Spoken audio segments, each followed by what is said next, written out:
doa belajar. Sikap berdoa. Doa sebelum belajar.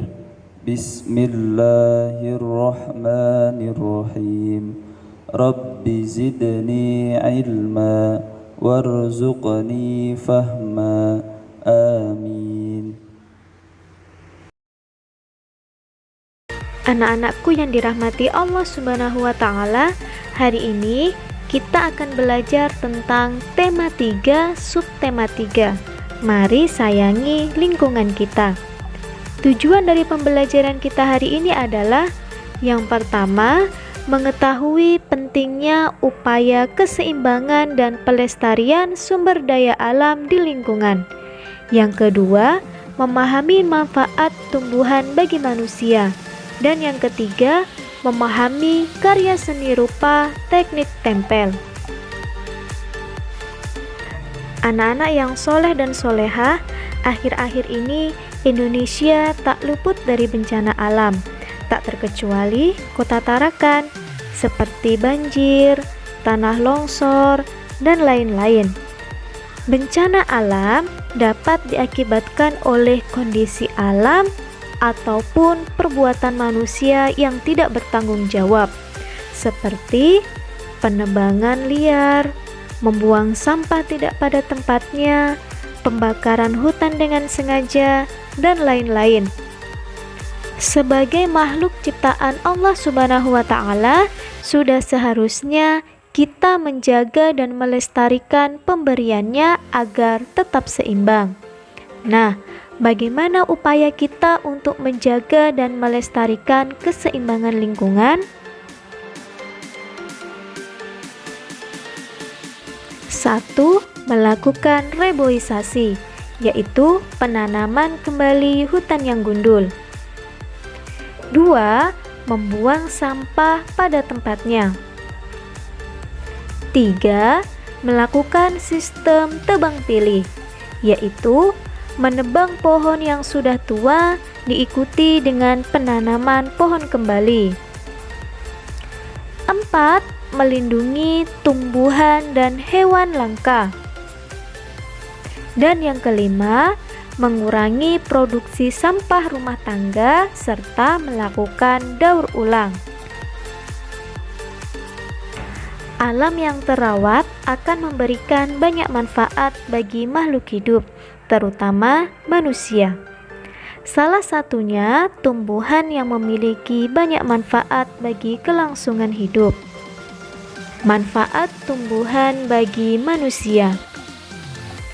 1. Sebagai sumber bahan makanan. Contohnya singkong, ubi, padi, buah dan sayur.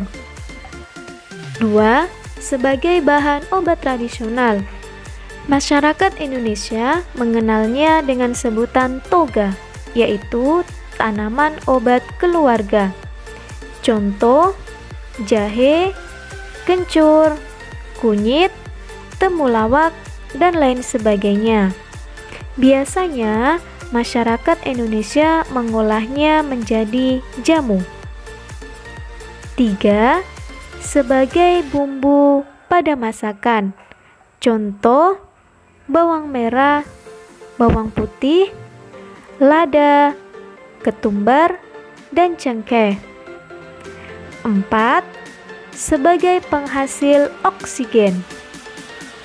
Oksigen sangat penting bagi kelangsungan hidup manusia dan hewan. Melalui proses fotosintesis, tumbuhan dapat menghasilkan oksigen yang digunakan untuk bernafas pada manusia dan hewan. 5. Sebagai bahan pembuatan kain.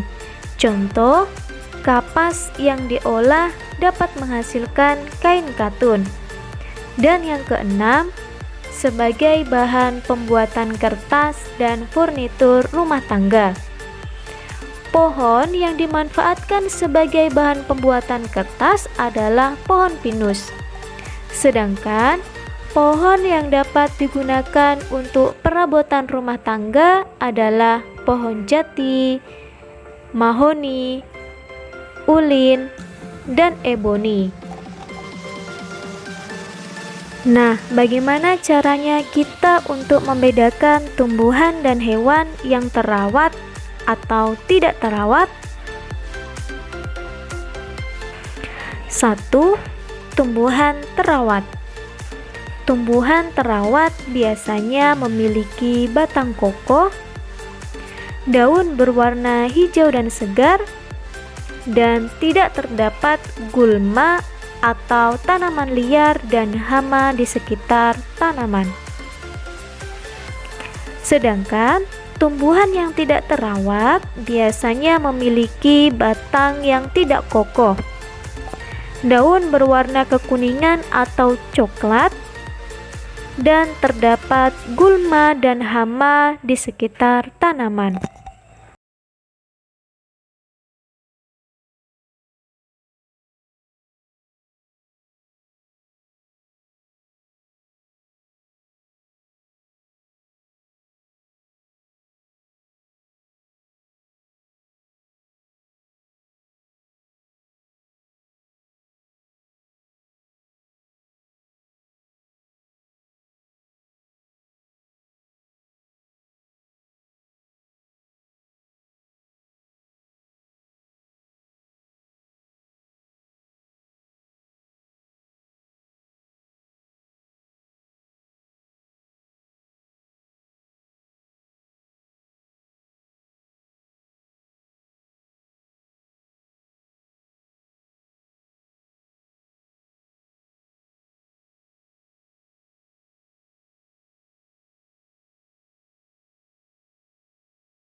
Montase dibuat dengan menempelkan gambar-gambar yang telah jadi sebelumnya, kemudian disusun ulang membentuk gambar yang baru. 3. Mozaik. Mozaik dibuat dengan menempelkan potongan-potongan bahan yang sejenis pada permukaan gambar. Dan yang keempat, aplikasi. Aplikasi dibuat dengan menempelkan suatu bentuk dari bahan tertentu yang biasanya banyak pada kerajinan kain. Nah, bagaimana tentang penjelasan tadi? Semoga Allah memberikan kita semua kemudahan untuk memahami materi tersebut. Jadi, dapat kita simpulkan bersama bahwa Semua ciptaan Allah Subhanahu wa Ta'ala memiliki manfaat bagi kehidupan makhluk hidup. Salah satunya, tumbuhan yang memiliki banyak manfaat bagi manusia, yaitu 1. Sebagai sumber bahan makanan, 2. Sebagai bahan obat tradisional, 3. Sebagai bumbu masakan, 4. Sebagai penghasil oksigen, 5. Sebagai bahan pembuatan kain, dan yang keenam sebagai pembuatan kertas dan perabotan rumah tangga. Kita juga harus menjaga kelestarian alam, karena setiap perbuatan yang kita lakukan akan berpengaruh terhadap lingkungan. Allah Subhanahu wa Ta'ala juga telah mengingatkan manusia tentang akibat dari kerusakan yang telah dibuat oleh manusia itu sendiri. Seperti dalam firman Allah Al-Quran Surah Ar-Rum ayat 41. Bismillahirrahmanirrahim. ظهر الفساد في البر والبحر بما كسبت أيدي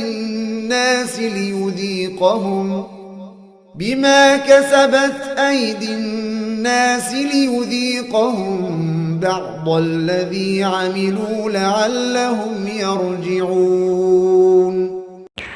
Telah tampak kerusakan di darat dan di laut disebabkan karena perbuatan tangan manusia.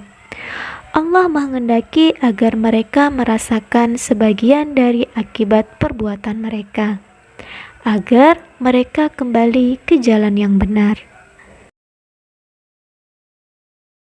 Mari kita jaga lingkungan sebagai anugerah dari Allah Subhanahu wa Ta'ala, agar dapat memberi manfaat bagi kehidupan manusia. Baiklah, kita tutup pembelajaran hari ini dengan bacaan istighfar 3 kali. Astaghfirullahaladzim, astaghfirullahaladzim, astaghfirullahaladzim. Dilanjutkan dengan bacaan hafalan. Alhamdulillahirabbil alamin. Dan doa untuk majelis. Sikap berdoa. Doa penutup majelis. Bismillahirrahmanirrahim. Subhanakallahumma wa bihamdika asyhadu an la ilaha illa anta astaghfiruka wa atubu ilaik. Amin. Sekian dari Ustaz